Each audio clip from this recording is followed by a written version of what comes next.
दुर्गा नदी के किनारे बसा एक गांव फूलपुर। गांव में कुछ 100-150 लोग रहते थे। अंजलि, जो कि पास ही के जिले में रहती थी और 12वीं पास कर चुकी थी, उसके पिताजी ने बेटी को जल्दी विदा करने के लिए उसकी शादी फूलपुर गांव के मुकेश से करवा दी थी। मुकेश कभी स्कूल नहीं गया था और इस कारण वो पढ़ा लिखा नहीं था और बाकी गांव वालों की हालत भी मुकेश जैसी ही थी। मुकेश के घर में उसके माता पिता भी रहते थे। सासू माँ, मैं बाहर मंदिर तक जा रही हूँ, आधे घंटे में आ जाऊंगी। अरे अभी कहीं जाने की जरूरत नहीं है, चुपचाप जाके रसोई में रात के खाने की तैयारी करो। और ये घूंघट क्यों हटा लिया है तुमने?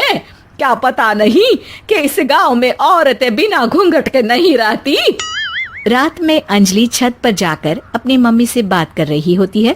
तभी गांव की 3-4 औरतें उसे देख लेती है और दरवाजे पर आकर उसकी सास से शिकायत करने लगती है। और क्या हुआ? अरे छत पे तो देखो, आपकी बहू मटक मटक के किसी से फोन पर बात कर रही है। दिन भर फोन पे लगी रहती है। अरे कल तो मंदिर के पास वो क्या कहते हैं, सेल्फी ले रही थी।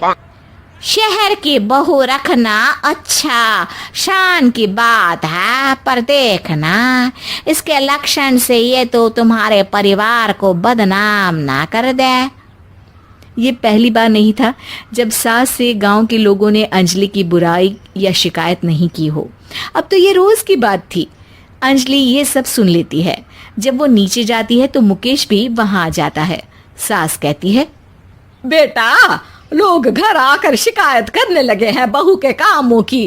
देख लो, पति हो, संयम से रखो इसे। माँ जी, मैं तो अपनी माँ से बात कर रही थी, क्योंकि यहाँ कोई बात करने लायक ही नहीं है और अब मैं माँ के पास ही रहूंगी। वहाँ क्या रहना, वहाँ बाहर के लोग तो ठीक है, पर घर के लोग भी इज्जत ना दे सके। अरे नहीं नहीं अंजलि, ऐसा नहीं है, धीरे धीरे सब ठीक हो जाएगा, तुम फिक्र ना करो। अरे बस कुछ बोलना ही नहीं है, सर पे चढ़ा रखा है बहू को। सास मुकेश की नरम बात सुन के वहां से मुंह चढ़ाकर चली जाती है। मैं तो कहती हूँ हम दोनों शहर चले जाते हैं। मैं पढ़ी लिखी हूँ, मुझे वहाँ नौकरी भी मिल जाएगी और थोड़े दिनों में आप भी वहाँ कुछ काम ढूंढ लेना। अरे नहीं नहीं अंजलि, हम यहाँ ना गांव का खेत, माँ पिताजी को छोड़कर शहर नहीं जा सकते। माँ पिताजी को कैसा लगेगा और गांव वाले क्या सोचेंगे?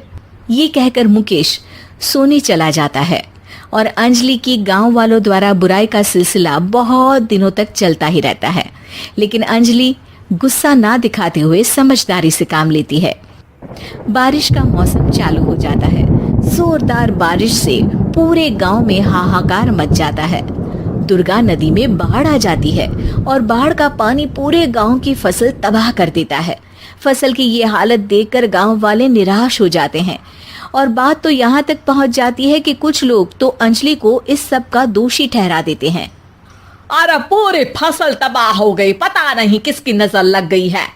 अरे जब से चौधरी परिवार में ये शहर की बहू आई है ना, तब से ही गांव की शांति चली गई है। इसके कर्म कांड से माँ दुर्गा नदी भी खुश नहीं है। ये सब सुनकर बेचारी अंजलि रोते हुए अपने घर चली जाती है। कुछ दिन बाद सभी गांव वाले अपनी फसल का मुआवजा लेकर अपने अपने घर आते हैं। मुकेश भी 1500 लेकर आता है। अंजलि को जब पासबुक दिखाता है तो अंजलि हैरान हो जाती है। अरे, ये पासबुक में तो उन्होंने 4000 की एंट्री करी है और आपको सिर्फ 1500 दिए। सच में? अरे वो सरकारी अफसर आपको बेवकूफ बना रहे हैं। सरकार की तरफ से हमें 4000 मिले हैं, लेकिन बाकी का सारा पैसा खुद ही खा रहे हैं। आप लोग के अनपढ़ होने का फायदा उठा रहे हैं। ये सब सुनकर मुकेश परेशान हो जाता है, लेकिन अंजलि उसे हिम्मत से काम लेने को कहती है और सुबह होते ही मुकेश को पंचायत कार्यालय ले जाती है और साथ में गांव के और लोगों को भी। आप सरकारी बाबू क्या गांव के लोगों को बेवकूफ समझते हैं? आपको क्या लगता है ये पढ़े लिखे नहीं है तो आप कुछ भी मनमानी करेंगे?